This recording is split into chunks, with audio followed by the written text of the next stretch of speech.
Okay, well, hey guys, I'm really excited to start this webinar up.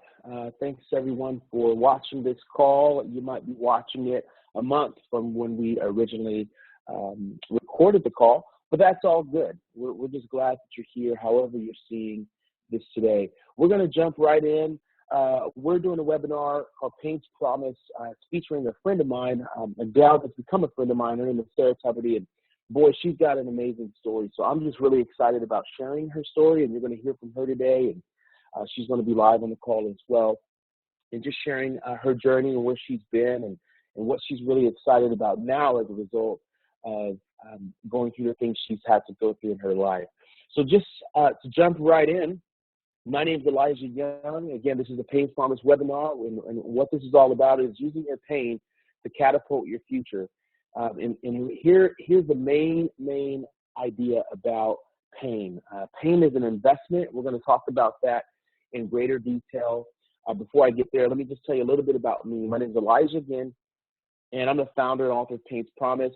I've been to an academy called the Experts Academy that teaches authors, speakers, coaches, online marketers, seminar leaders, those types of folks, how to share their message, how to get it out there in a way that the multitudes can hear from, and really how to serve your community and do something to give back in a way that people really respond to.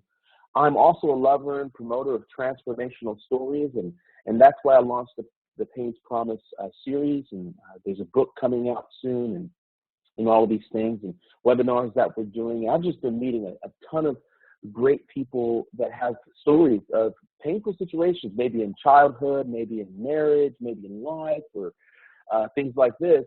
And I decided, you know what, I have a lot of those similar things as well, and I've experienced a fair share of pain. I'll tell you a little bit about me in a little bit here, but I just fell in love with the heart of humanity and the heart of people who really have had really difficult situations that they've been put in, but as a result, they've made it through. They've conquered. They have shared even their stories of pain to help other people who might be dealing with similar things. And you're going to meet Sarah. She's definitely a gal of that caliber. She's done the same thing. I'm a musician, a musical director, producer, a thought leader, just in the things that I'm interested in and how, what pays the bills and all of those types of things. A couple funny facts about me. I'm really into women's fashion and quantum physics. And I put a big there because typically, guys who are into women's fashion particularly and are not also into quantum physics. And they're two diametrically opposed, polar opposite fields of interest, if you would. And yeah, that's me. So just to get a sense about Elijah, I'm kind of like that. I have a wide and a varied level of interest, and I like to keep it interesting, to say the least. I spend all my days at Starbucks. I call myself a community ambassador. In fact, this last week, Starbucks, one of the Starbucks by my house is doing a remodel. So they said, hey, Elijah, you work for a conservatory at a nonprofit. Can you want to take all this furniture? We're doing a remodel. So Starbucks by my house literally just this last week gave me their entire lobby, chairs, tables, bar, all those cabinetry, things like that, and said, hey, you can take it to your church, or, I know you work for nonprofits or things like that. So have that.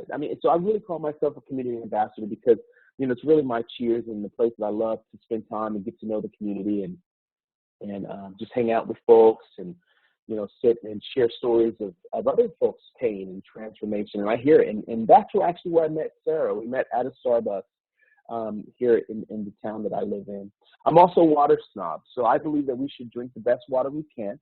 Our bodies, as we know, are primarily made of water. And the quality of water that we put inside of our body is very, very important.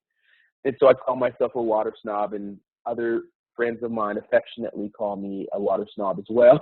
So, but I'll drink tap water, you guys. Or I'm not so bad to where I won't ever do anything drinking tap water. It's just a fun fact about me.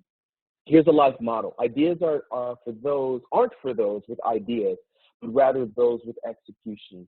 So we all have ideas, and we all have things that we want to see come forward in the world or in our lives or in our sphere of influences. But very few people actually do something about that. And that's really one of the reasons, again, why I created Pain's Promise, is because I had this idea, back in January of 2013, and it was about, pain is this really interesting dialogue if we get into the conversation of pain, and it's really difficult for a lot of people. And most people are like, pain, I don't want to talk about pain. That's just not my deal. But for me, pain is one of those things that I said the same thing. I said, I don't want to talk about pain either, but I feel like I've learned a paradigm that helps it helped me to change the perspective of pain and its impact and influence in our lives. And so that's the reason why I started that. And obviously, here's my life motto, so I had to do something with it. If you guys want to connect with me, you can find me on Facebook, / Elijah Malachi, or on Twitter at Elijah Young. So love to connect with you. We'll continue the conversation there on social media. All right, so what is Pain's Promise? Let's take a deeper dive into what is this thing that we're talking about here today. So Pain's Promise is a lifestyle guide and online community that exists to help people view their pain in a whole new way.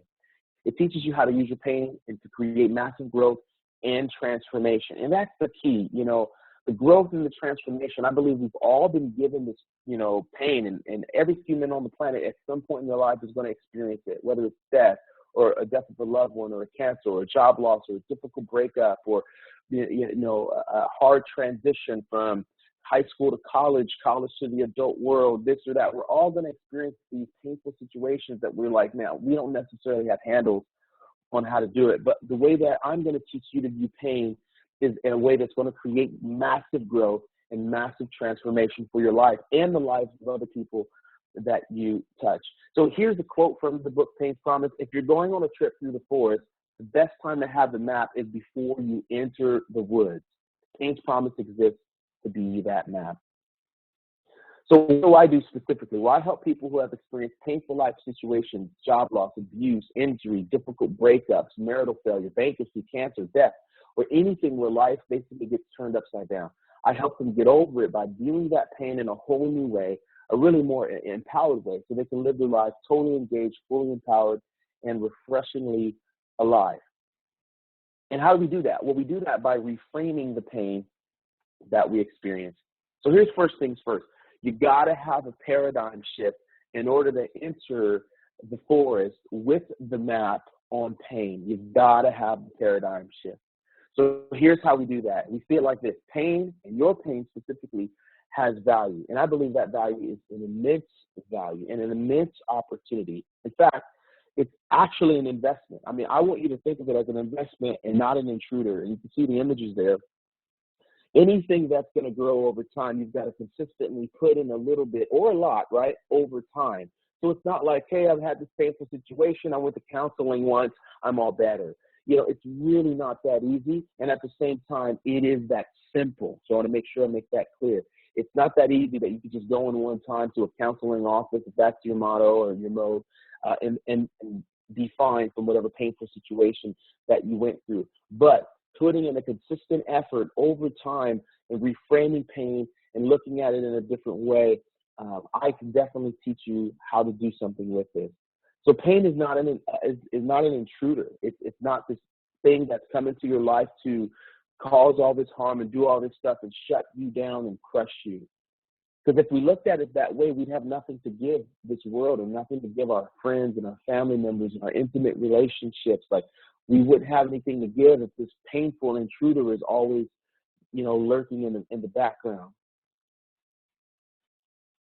So then why stir the pot?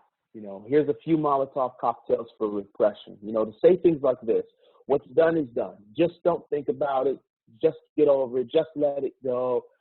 This type of thing happens to everyone. You're not alone, but don't wallow in your pity or all these types of things. That is a Molotov cocktail. And there's a picture of what a Molotov cocktail is. I mean, some type of grain alcohol with a cloth, or if you will, something like that. That's stuffed inside, as you can see, a wine bottle here. And you light that thing on fire and literally chuck it at a building. They're chucked in war at people. I mean, crazy type of things that Molotov cocktails have been used for in some of the worst parts of humanity. But when you think about that, that's exactly what looking at your pain in this way is doing. It's like you're just taking that pain, fuel of fire, right, fuel of potential before the fire, I should say, and throwing at a wall. I mean, don't do that. That's not healthy. Okay, but just letting it go and saying, it's over. It's not going to do anything for you. So we teach in Pain's Promise how to look at that differently and how to do something with it to create change and transformation. So here's some truths about, and this is just a truth. It's not the only truth about pain, but time does not heal all wounds. But the application of quality time or quality tools over time does heal those wounds. And that's what I was talking about a bit earlier in looking at it as an investment. The consistency in bringing a little bit or a lot, depending on what you have to bring to the table over time, is what's going to make all the difference. It's not time in and of itself. That's just a faux pas. And again, that's also a quote from the book there as well. So pain is such a dirty word for a lot of people, and some of you know that already. When you look at pain, it's like, who wants to talk about some negative thing that happened in my life or life of someone I know? So I just want to relate to you by saying it was for me too. I mean, I was struggling a lot the first 3 months of this year, 2013, thinking about this pain stuff. And I was like, man, I really don't want to talk about pain. Like, who wants to hear about pain? Like, I literally, like, every time these thoughts of talk about pain, write a book on pain, do something with pain, help people define their pain better, help people get a framework around how to deal with this stuff. I was like, no.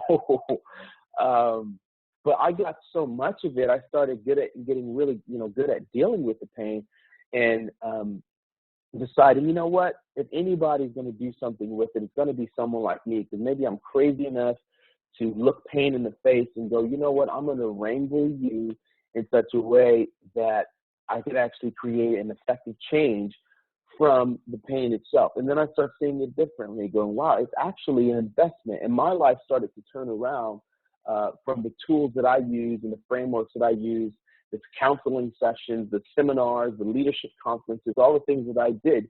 I used all of that stuff. I pulled all of that in and said, you know what, there is a way out.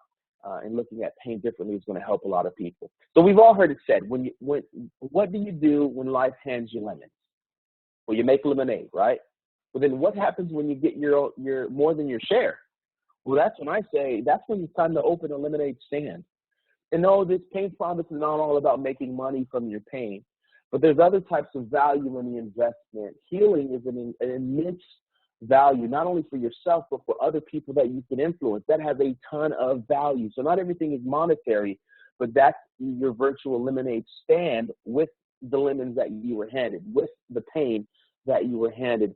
Your virtual pain stand, if you will, lemonade stand, is looking at it differently, doing something differently with it that would not only heal and help and impact yourself, but other people around you. So my journey, it looks like this. I started asking more questions. I started saying things like, I know I'm not the only one that has gone through so much pain. I started with having the pity party. Maybe you guys did that as well. And my why me got changed to, well, why not me? You look at things that happen to you and you go, man, why does that happen to me? Or you look up to God or heaven and, or the universe or whatever you believe in and go, man, why me? This sucks. Why do I have to go through this? Why couldn't I have just had this normal experience with my friends or family or people that I know? But that for me got changed to, well, why not me? Because I believe about myself that I was also given tools to restructure, recalibrate, redefine, have a new paradigm around things that I've been given that have been very difficult. And so that actually created steam and motivation and fuel for Pain's Promise. I went to, what can I do with all of this pain? To then, who else like me needs help on how to deal with it? Who's written on this? I started researching all this stuff. And who can I talk to? Who needs to hear this? Or who can I interview that, that has stories about pain and transformation? I really got attracted to books that had, books, movies, and, leaders and conferences where people had really difficult life stories and actually did something with it. And I said, man, if I could pull that tribe together, because I feel like I'm a part of that tribe, and I want to help to promote, fan the fire of that tribe, because that's what we need to hear, and that's where inspiration lies. because people relate to other people, go, you know what? Well, me too. I felt that same pain, and I want to do something with it as well. So, guys, I want to introduce you to Sarah right now. I'm going to bring her on the call here in a minute. And I just want you to know, she, as beautiful as she is in this picture, that's how she is in real life. She's so full of zest and energy, and she has a vibrant smile and an awesome personality. And I just think the world of this gal. And once you hear her story, I mean, I'm literally sitting in Starbucks. I'll tell you really quick. And she's, I think she was already sitting there, and I sat next to her. I plopped my computer down, and she was just so open and so, like, I didn't notice anything different about Sarah. Like, I just noticed this really nice, outgoing gal that was so much, full of life and was so open and warm to me. And I'm just sitting in the Starbucks, and I was like, I got to know this gal. I didn't even notice, like, and I think I told you this, but I didn't even notice that, she had an upper limb difference or any. I didn't notice. I just noticed her. And I was so captured by her. And then once I heard, I was like, wait a second. Wow. You've got something amazing here. You need to do something with this. And she told me about her journey and what she had already been doing with it. And I'm not going to steal her fire. She's going to tell you more about that here in a second. And so, guys, without further ado, would you please I wish you can clap, because I want to clap right now for Sarah, because she is just that remarkable. And I want you guys to meet her right now. So, Sarah, are you on the call? Can you say hi to everyone? I am. Hello. Thanks for being here today. I'm so excited for you, as we've been talking about this journey for several weeks or maybe a month now. And here we are, right? Talking about it today. How's it feel? It's great. It feels great. And I just want to say thank you. I'm honored to be here, and I'm honored to have this conversation. It's been a great couple of months process going through all of this. So I love what you do, and I think it's great, and I'm really honored to be a part of it. So I really appreciate that. Awesome. Well, why don't we just jump right in? Why don't you tell us about you and start at the beginning for us and lead us down the path and help us to see what you've been doing as a result of what you've experienced. All right. Okay. So hi, my name is Sarah. I was born without fingers on my left hand, which is why we're here. It's not a genetic thing. Nobody in my family has ever had this. It wasn't detected in the ultrasound that my mom had when she was pregnant with me. So when I was initially born, it was a big shock. And it also is connected with syndromes like brain misfunction. So immediately after I was born, the doctors are all fussing and freaking out. I get taken away from my mom. A whole bunch of tests are run on me. And then it came back, and this is us. This is my parents. This is our lives. So my parents were pretty shocked about it. They didn't know what to do. But yeah, that's it. So when I was a year and a half old, I was taken to Shriners Hospital, which does a lot of reconstruction on children who are born with missing parts or have extra parts or were in accidents that cause different. So they kind of help take care of kids and make sure that they are given what they can do to be best. So I was taken to Shriners. I had a surgery when I was 18 months old, and they took bones from my toes and put them in my hand to try to see if I could get some extra fingers. And it worked for one of my fingers, didn't really work for the other ones, but so I have like little toes now too. And then when I was 5 years old, I had another surgery where they created a thumb for me because I wasn't initially born with a thumb, but they were able to like kind of cut it open and move a bone around so I could use a thumb, which is great. Like thumbs are awesome. So that's sort of the physical aspect of me and what happened there. As far as my parents go, they were pretty shocked. They didn't know what to do with me. They didn't know what my life was going to be like and how this was going to impact me and them and everything. And then when they went to Shriners, they saw kids that had like no arms and no legs. And that was very sobering for my parents. And it was at that moment they're like, our daughter's going to be fine. Like that this isn't a big deal and that she's going to be great. So they were very matter of fact about raising me, that this was an aspect of me and that's what it is. They didn't say like God made you special or try to blame anything on anybody. It wasn't anybody's fault. And they were very, very matter of fact of that with me. And that this is something that just happened. And when I was on the playground with other kids, my parents, and they started asking, they'd sit me down and they say, just like you have blonde hair and blue eyes, Sarah has brown hair, green eyes, and no fingers. Like, it is what it is. So I'm really appreciative for that.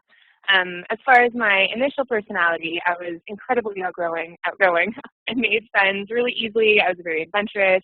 I was very chatty. I would be climbing on stuff all the time. There's pictures of me climbing on the jungle gyms when I had my first surgery. So I have casts on both of my feet and one on my arm, and I'm like dangling off of something. So that's me. So that's what it was like up until I was maybe like 7 or so. I didn't really experience bullying.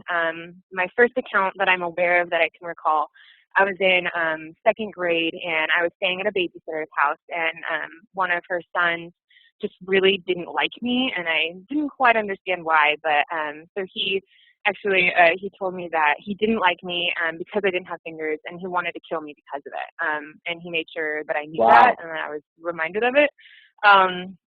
That's pretty scary as a 7-year-old. He was going to shoot me with his BB gun. So that's where it really started. And then I changed schools when I was in 3rd grade, and I was at a new school in a new town. I didn't know anybody else going into this school, and there was another girl who I'm going to call her Mary. She came in with me, and we looked similar. We both had, light skin and really long brown hair. And kids really liked Mary because she was a new student, and they would go up and invite Mary to play with them, and then they'd come up to me and think that I was Mary, but then see that I didn't have fingers, and then would like literally stop and like turn around and walk away because they weren't as excited to see me. I was known as the girl with the Barbie hand. I wasn't invited to go up and play with kids. Being 8, like I had to walk up to the different groups of kids and ask to be invited, and sometimes they'd say no, and that was awful for an 8-year-old to kind of go through that. And I remember walking up to one of the groups, and they said I could play with them, but I had to be the cat, like I had to be the house cat because my hand already looked like a paw, and that was something that I'd like craved acceptance so much that I was like, okay, fine, like I'll do that just so I can play with you guys. And this really was the first time that I realized that being different wasn't necessarily a good thing, because I knew I was different before. I knew that there was something different about me, but I didn't really care. It wasn't a big deal. Like I'd keep playing or doing whatever anyway, but this is the first time that it was something different. And eventually, like I made friends, and I had really good friends that were able to support me through this process. But again, it's like that initial interaction with people. And then as I got older, through upper elementary school and through middle school, bullying changed because people knew better than to make fun of me for not having fingers. Like we're taught that in school, like don't make fun of people for these types of things. But like I still, like their bullying was projected in other ways, and they would make fun, like people would make fun of me for aspects of me, like, they would exclude me, or they would like patronize me, or tell me I was dumb in ways, or like not value my opinions. They would judge me, people were staring at me. So it was difficult, and I almost wish that they would just make fun of my hand, because in that way I could associate that as something different, but instead it was about me and my personal character, and, the things I liked would get laughed at or made fun of. So that was hard. Wow. And as far as my, and as far as my personality go, like my self-confidence that I had that was so, big and overgrowing when I was little was just completely shattered. Like it killed my self-confidence, and I killed my self-esteem, like at 8 years old. I became really afraid to share anything with anybody. I was like a recluse. Like I didn't trust people to like share anything with them because I didn't want them to make fun of me or like use that against me. I was very, very shy. I avoided people, but I also craved acceptance. I wanted to get to know people, but I was also afraid of them. And I hated myself because of this. I hated, because I knew that I wasn't acting true to my personality. It was like weird and awkward around people, but I hated that because I knew that wasn't me. So I'd really get on myself, and I felt like I was unworthy of anything. But the biggest event that I can remember was when I was 14. I transferred different schools. So I went a freshman year at one high school, and then I changed to a different high school for my sophomore year. But because I was a transfer student, the school invited me to go to the freshman orientation. So I said, okay, cool. So I wasn't with anybody that I knew in this freshman orientation because they were a year younger than me. And I had friends at the school, but they were sophomores, so they didn't go to this event. So I didn't have anybody who knew me around me. And it was fine. You know, it's about playing games and getting to know people. And then there's this one, like, stupid activity where they had us count off in twos. So all the ones formed an inner circle and all the twos formed an outer circle. And so then we were told to face each other and so we were looking at each other. And then we were told to turn to the right. So now I'm behind the other two in front of me. And then the ones are still on the inside, the twos are on the outside. And I'm, you know, shoulder to shoulder with the one in front of me. And we're facing each other that way too. And then the person who's leading this activity told us that we all had to lift up our left hands and then start hand clapping the people in the opposite circle. So we all walked in these two inner circles, if that makes sense. Like a group of high fives kind of thing? What? Like giving a bunch of high fives? Yeah, so I was standing in the outside circle, I had my left hand up, and we had to high five the people in a circle next to us. So harmless game, it seemed like. But I was terrified as soon as he said, like, hold up your left hand, because that's my hand that's different. And I didn't have anything to hide it in. I didn't have a sweatshirt, and I just had to hold it up, like everything that I'm, like, scared and uncomfortable with. Like, I just had to hang it out there, and I couldn't leave. And then he just said, okay, start high-fiving. So I started, and as I go from kid to kid, like, it was awful. Some kids would be smiling at the kids in front of me, and then they'd come to high-five my hand, and some kids would skip my hand. Like, just watching their faces turn as they saw me and as they noticed what was different about me, it was awful. It just cut me down. And some kids would not touch my hand at all, just skip me. Some would, like, touch my forearm, but it was really quick. And then others who actually did touch my hand, like, just the look on their faces looked like it was the most repulsive thing that they've ever had to do. And it was, like, the longest activity ever. And once it was finally done, we had a break, so I went to the bathroom and cried. But then that was it. I had to go the rest of the day with these guys. I couldn't leave. I didn't have anywhere to go. You know, it's like after we had this experience, and then people are uncomfortable around me because they don't know how to interact with me because they had to hand clap me and my hand's different. And so that was really hard, and I really, really didn't like that. Yeah. You know, people whispered and they avoided me, and you know, I still had to sort of sit in that experience. But fortunately, I guess the good thing about that night too is that I was reading this book called The Truth About Forever, and there's these two characters in it. The main character is interacting with this other girl, Christy, and Christy has scars on her face, and but she still, like, dresses up in, like, these very glamorous outfits and wears tons of makeup. And the main character asks her, like, why do you do all of this? What is this all about? And Christy responded with that people are going to look at me anyway, and that you might as well give them something to look at. Awesome. And that made so much sense to me. Because for so long I'd just been trying to hide myself. Like, I knew that people were looking at me, and I just didn't want them to look at me. So I would just do more and more to, like, avoid any sort of attention. I'd hide in the classrooms, like, you know, just sort of join into the woodwork of the walls. But this made so much sense to me because I hated myself for doing that. And it really sort of empowered me to give people something to look at.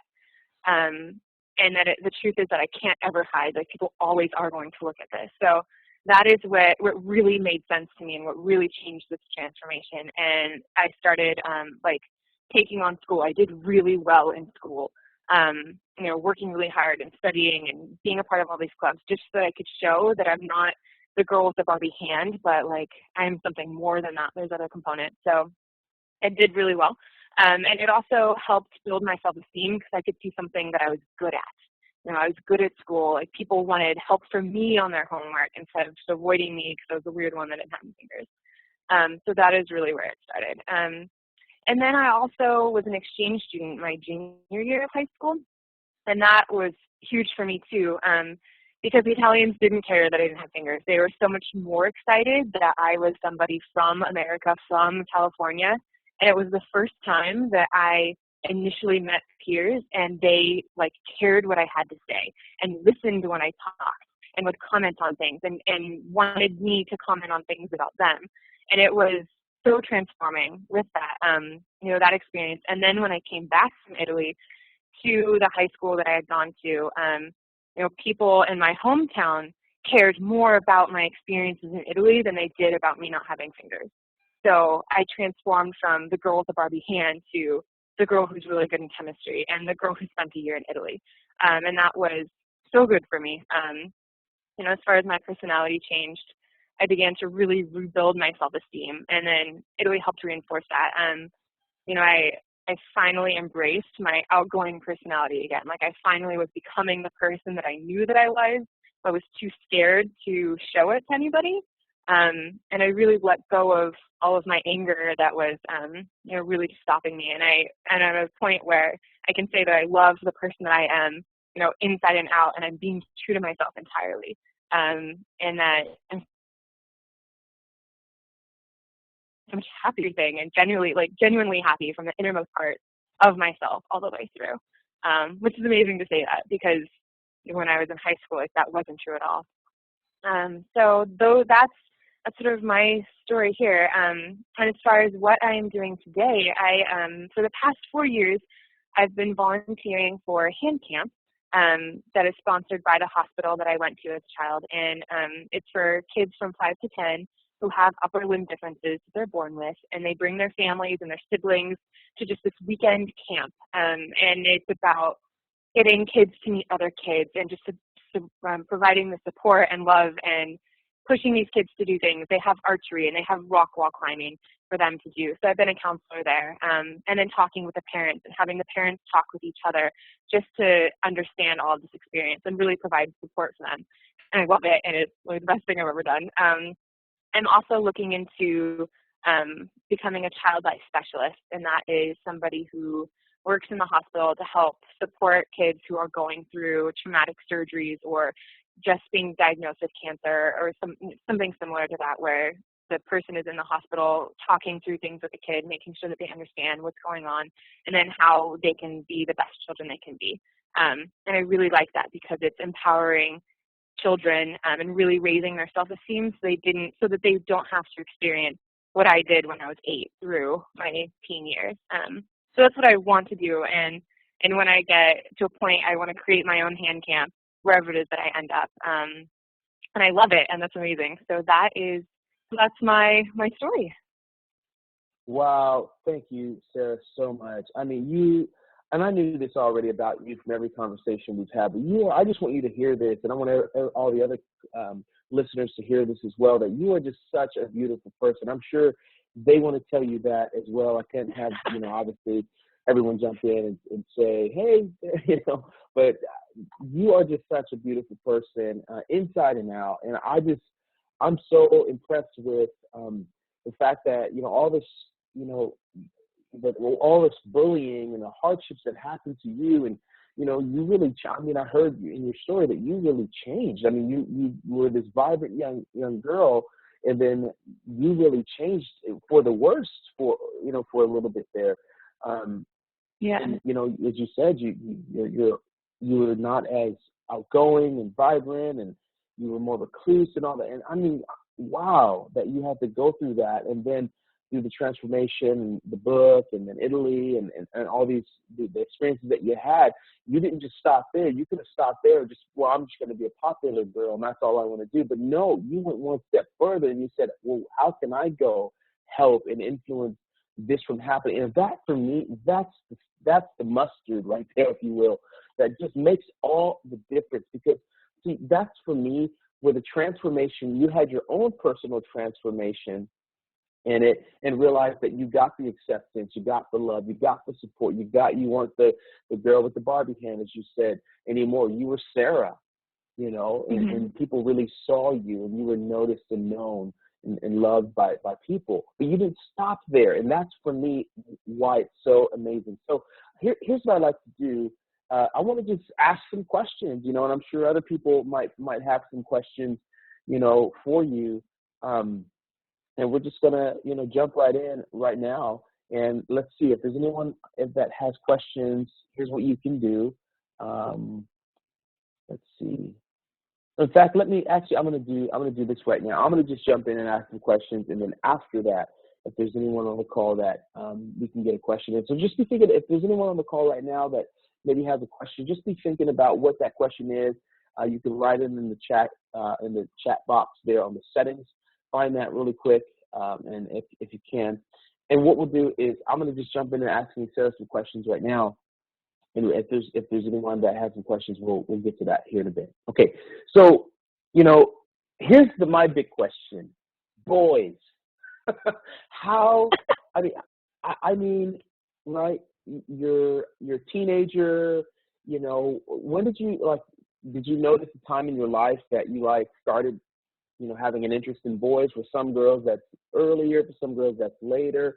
Or for you, because how you were treated, was that like, I don't want anything to do with boys, I'm scared of them? Or so I'm just curious how, because you have a sexy hunk of a man right now, it seems. I've seen on your Facebook. And so how did you get from shy Sarah to, oh, boys are interested in me and I like them too? How'd that happen? That was long. I liked boys. I always I really liked them. I'd have little crushes on them and draw their names in my little notebooks or whatever. But I was terrified of them in middle school and in high school. I was trying to accept myself and just trying to get friends first. Boys were just a whole nother ballgame somewhere else that I just was not ready for at all. And I wanted to, I wanted them to like me, and I wanted to be in relationships, and I craved to be in relationships. But I couldn't figure out my friends first, and I was having a hard enough time just to try to be friends with girls. That boys, I just was terrified of them. I thought they wouldn't like me, all of that. So it took a long time. And I think in Italy, that was a big point where boys were interested. And Italians are just, they love everything anyway. So any girl. They are. So any girl in the street, they're just oh. I'm sorry? Oh, I said, I love you. I want to marry you. Yeah, exactly. Yes, that's exactly what happened. So that's where it really started. And I didn't believe them. I was like, oh, you're just saying things. You don't really like me. I didn't really take them seriously. And then it was all just sort of oh, ha ha, you're being funny. But it wasn't until college where I started believing that I was worthy enough to be in a relationship.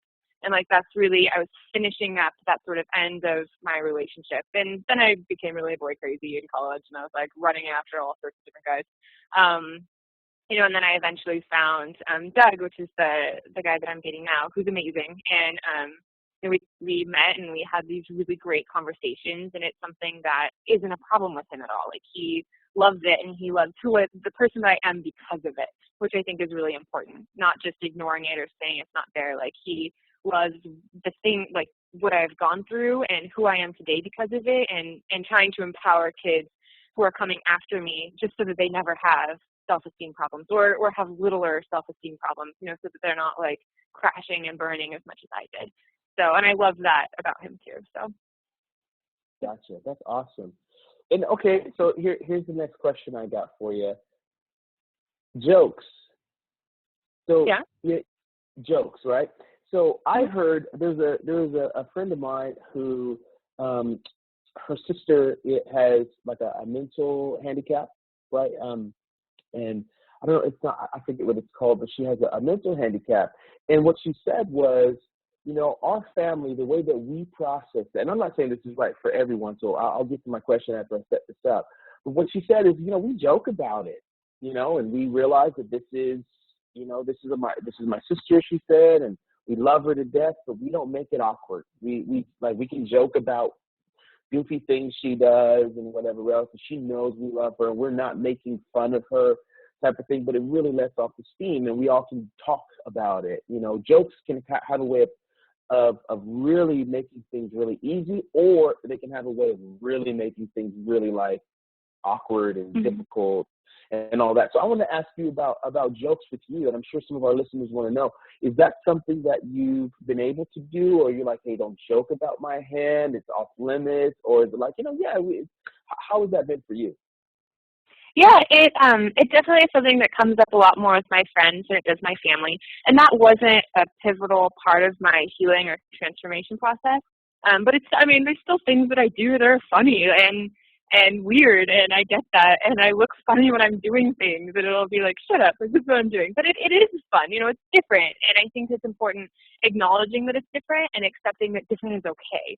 And like, yes, it's funny. There's things that I've done that are really funny. The way that I hold things, or the way that I'm, trying to do my hair, or, various things it is. So that comes up. I can't think of any situation as of right now. It's just funny because I've got lots of them. But yeah, joking is a part of it. Cool. Yeah, and Yeah, so like that leads me to, go ahead. Oh, I was just gonna say, like I can't quite make like a heart with my hands. You know how you've seen those pictures of like your thumb and your index finger together to like make a heart. Well, mine doesn't quite look like that, but I show people that I can make an ice cream cone. I've got to see this. I wish we could Skype right now. I got to see the ice cream cone. That's awesome.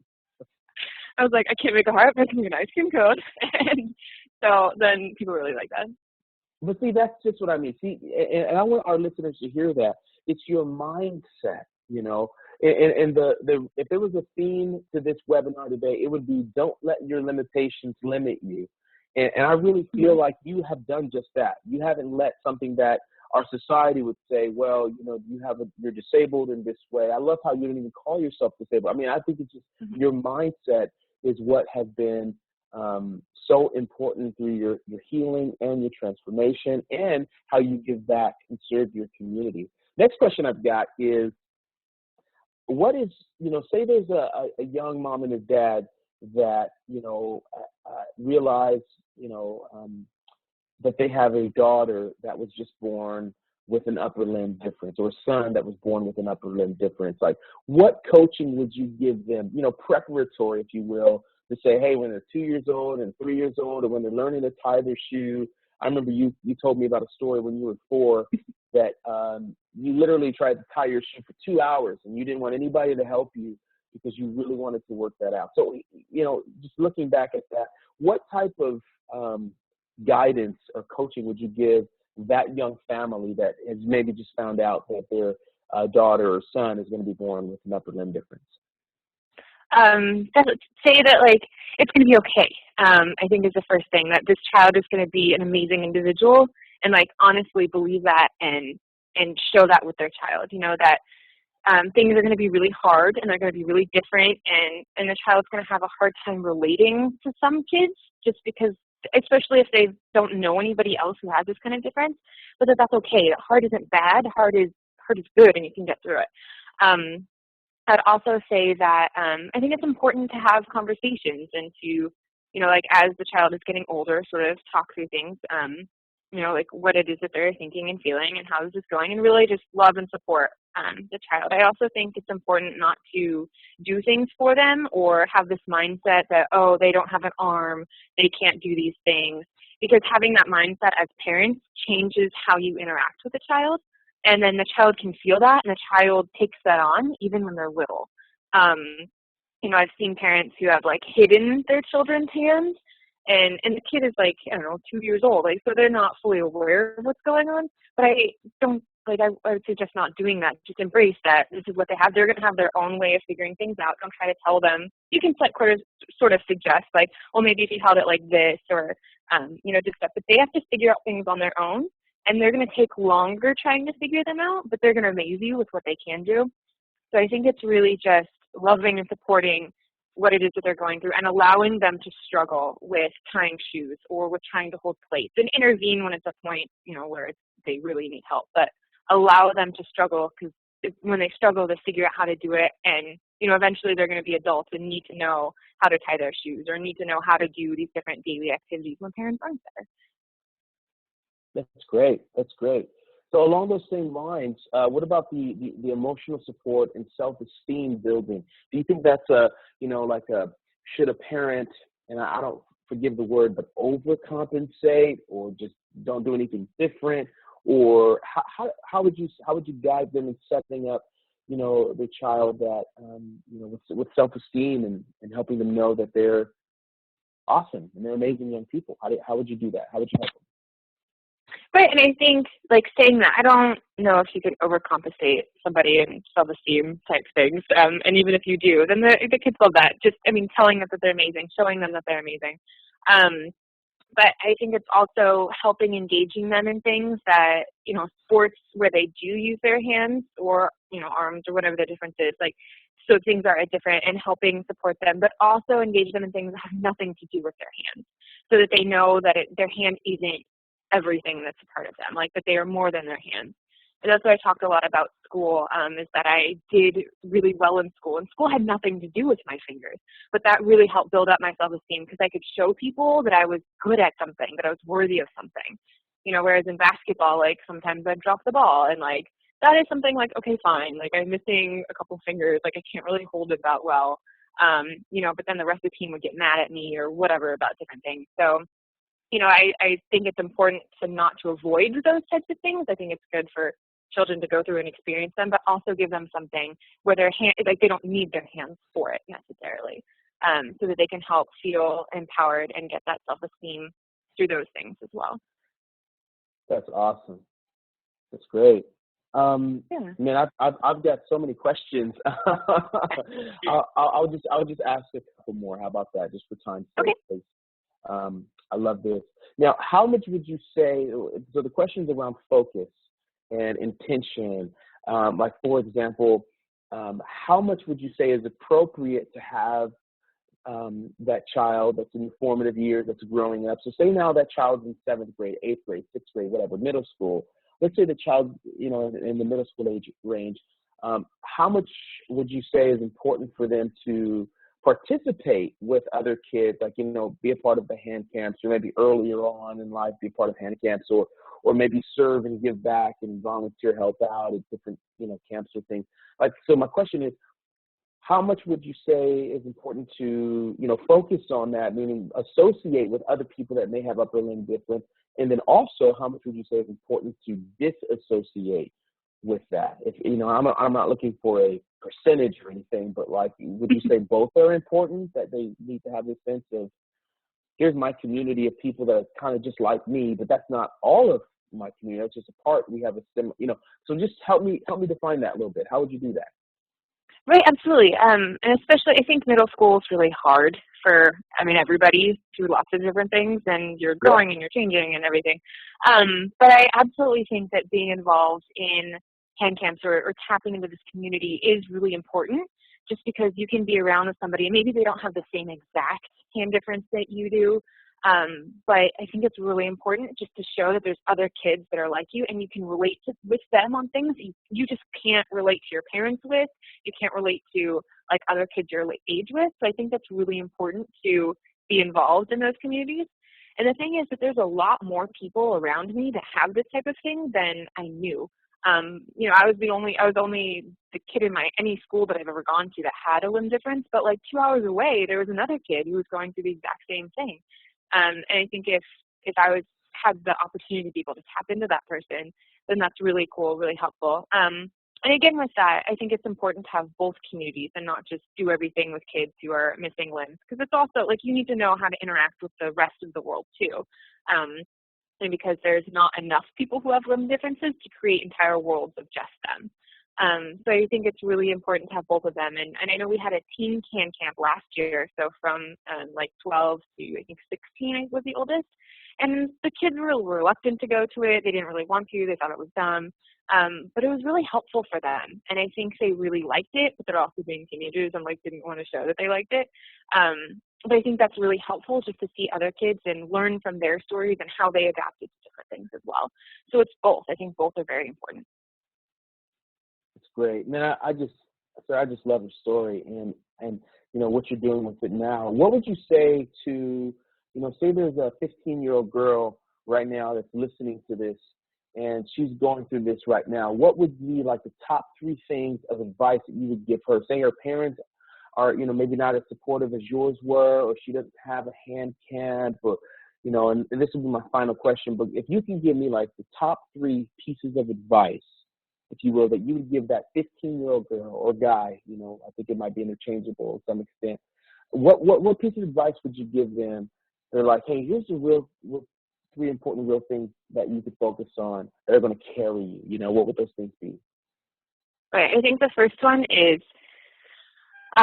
just like understanding that they're beautiful and that they're powerful people, and believing that, like believe that you are beautiful and powerful and capable of really awesome things. And I can't just say that to them. You can't just have people say that to them. Like they need to honestly believe that from themselves. So really empowering that they can do stuff. Number 2, I think would be like do things that are hard. Challenge yourself to go out, and it's okay that it's hard. And then 3, I think, is just show people that you are capable of things, that you are powerful. So it's not just believing it, but showing things. So do things to show people that they're wrong if they say you can't play baseball because you don't have an arm, or show people that they're wrong that you can't climb a rock wall because you're missing like your hands or something like that. So I think it's really important just to show people like, hey, I am Sarah, or I am whoever, I can do this, I am powerful, I'm going to show you this right now. That's awesome. I love the empowerment there. Really cool. And I got one more. I'm trying to sneak it in. That's fine. I love it. We live, it's 2013. I mean, the world has changed. We're not in a disconnected world to where we're all our own independent islands. I mean, to some extent we are, because social media and all these things have become so pervasive that we've become so individualistic again. But that's a whole nother show, right? But today, because the world has changed, there also are so many other resources and support groups and networks that maybe, because I was just thinking here, if I was that 15-year-old girl or guy and I didn't have a real supportive community, there's the internet. I mean, right? I would imagine we could find online resources and teams or people my age or my demographic that I might be able to relate with. And sure, I might be able to, not spend time with them one-on-one, but maybe there's some synergy or relatability that I'd find online. Do you think people should look for those resources as well if they don't have them in their community?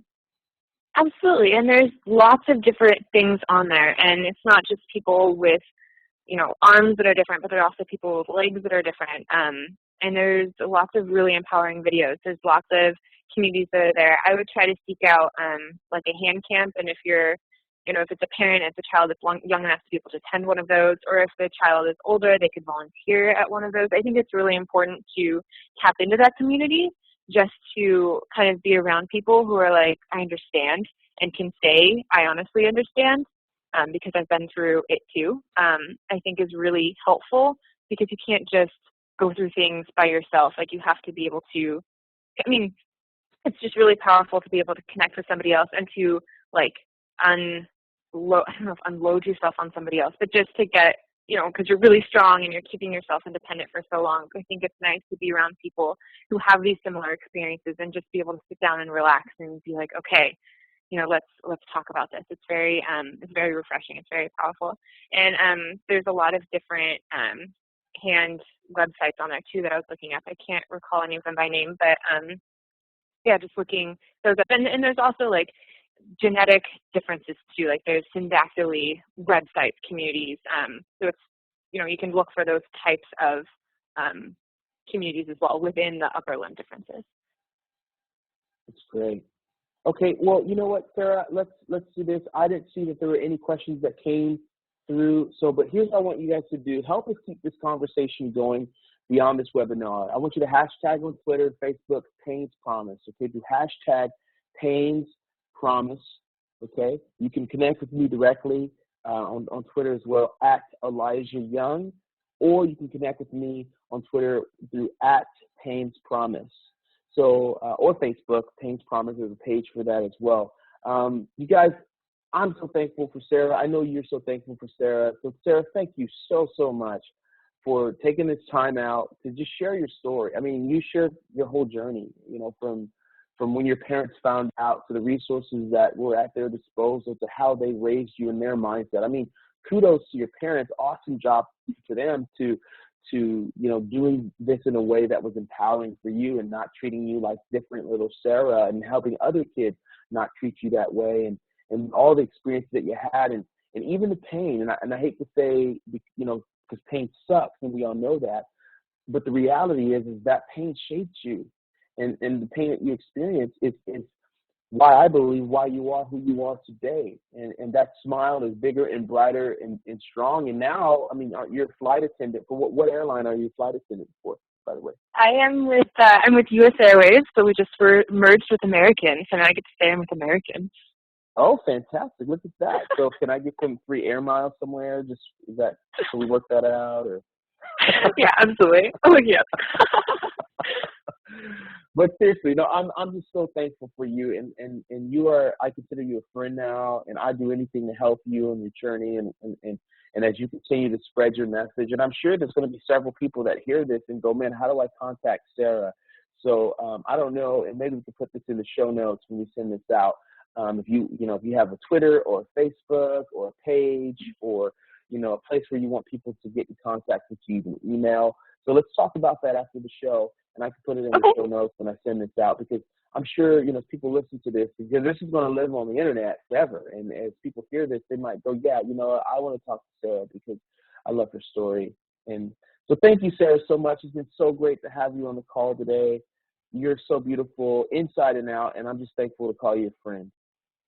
Well, thank you very much, Eliza. It's been an honor. And again, I am so thankful for you and your mission. And this, nobody would know any of this if you didn't ask me while I was sitting at Starbucks forever. And I think that it's really, but true. Like, I would have just been another person sitting next to somebody else at Starbucks. And I think that's the reality, is that we don't sort of engage in these conversations. And I could have just gotten up and left and gone on with my life, and you could have gone on with yours, and we wouldn't be here right now. So I appreciate you for the person that you are, and really reaching out to try to get to know people. And I believe in your mission so much, and that's why I'm here. And I'm very thankful that you are taking this on and that you are starting this conversation. And I'm really excited to see what comes of it as we go on. Woohoo! Yeah, thank you. Awesome. All right. Well, thanks everybody for being here. Those of you that are watching the recorded version, thanks for listening in today. My name is Elijah Young, the author of the book Pain's Promise. And if I could say one thing to you, remember, pain is an investment. Don't see it as an intruder. You can do something and win with your pain. Have a great day, you guys. Take care. Thank you. Bye. Bye-bye.